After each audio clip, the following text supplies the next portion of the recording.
Greetings, YouTubians, and welcome back to Wayne Sharp World, where today I am very proud to bring to you guys my second knife design, this one through Artisan Cutlery, and today we are taking a look at, just turn around here, the Artisan Cutlery Fragarach. As you can see, we have some good stuff going on here. Let's hop in here, pull it out of the pouch, and take a look at what we got. But first, I do want to thank you guys for tuning in today. If you like what you see, do me a huge favor, hit that subscribe button, follow along, and I will continue to bring you the content and hopefully a couple more knife designs down the road. We'll see what happens there. But let's take a look at this guy.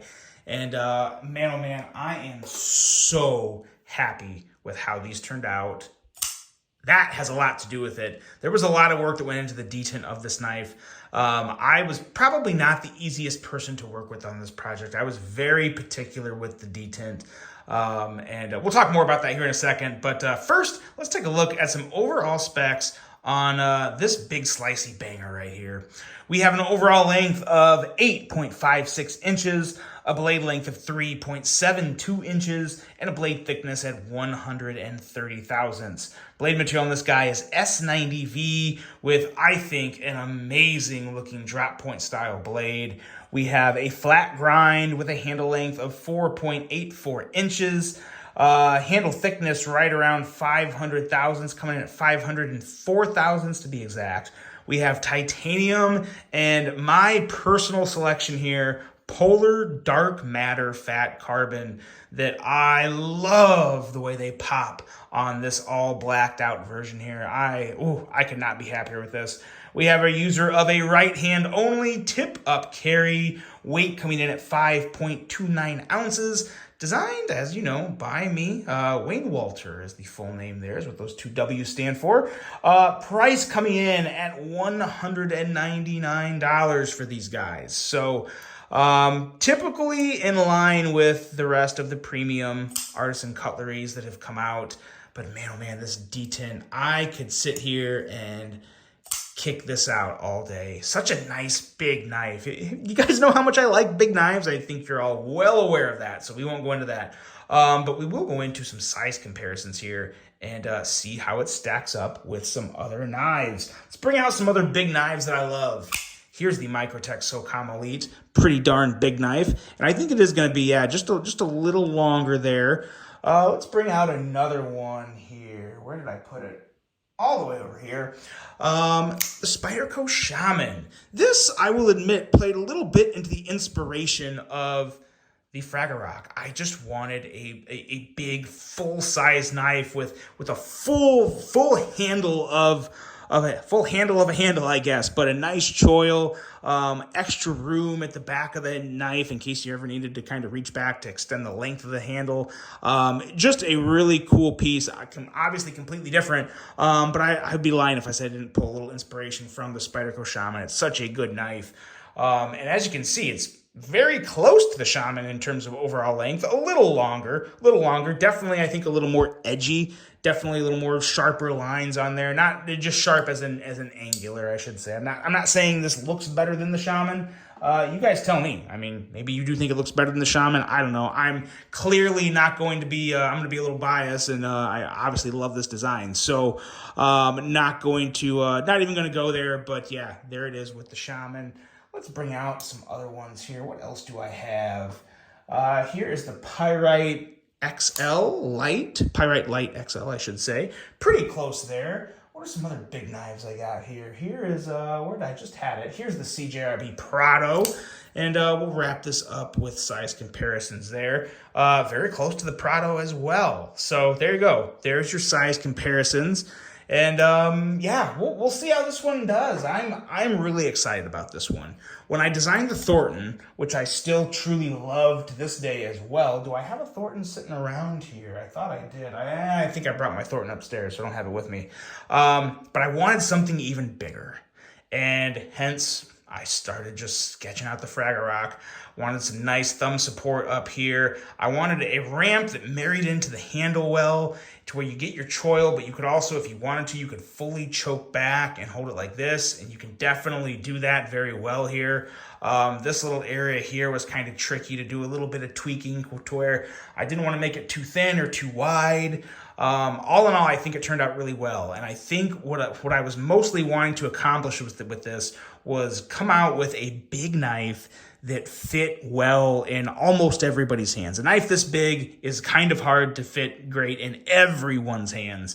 But if you have smaller hands but you've wanted a big knife, I think this is one that is least worth considering, because I really do think the different grips you can get on this handle from all the way back here, this is going to feel really good on a smaller hand, and you can still have some decent control. You can choke up, and then you can still have kind of this area here that'll just fall into wherever your fingers really want or need to go. And I just think it feels really good. I personally think it feels really good. The choil is as good as it could be. I didn't want to make it any bigger because then it would look weird. Kind of wanted to do a little more here, but we kind of compensated for that back here. We put in some really nice kind of milled out pocket areas. It's hard to see with the light and how dark these handles are, but there's some beveling there. There you can see it. There's some beveling as well as some jimping and texturing there to make it very easy to get in and access that lock. And then a really, really big difference was what we did with the inlays here. We milled these inlays out to be a little thicker than average, to where they're kind of coming out. They're not flush with the handle themselves. They're proud from the handle. They stick out. You can see that stick out just a little bit there, not much. It adds a nice feel. They did such a good job at Artisan Cutlery of keeping this smooth. There's no blemishes, and it also helps protect the lock here. So while this is a frame locking knife, it kind of plays around with a bolster style feel as well. Definitely not a bolster lock, but it's getting pretty close with so much of the inlay being over the actual frame lock itself, which I thought was really cool. It was different, it was interesting, and most importantly, it just really works. When you close the blade, it basically is like closing a frame lock, but when you're holding it, it's kind of like holding a bolster lock, which I really, really love. So yeah, I am really happy with the handle on this guy. I'm really, really impressed with the inlay work on here.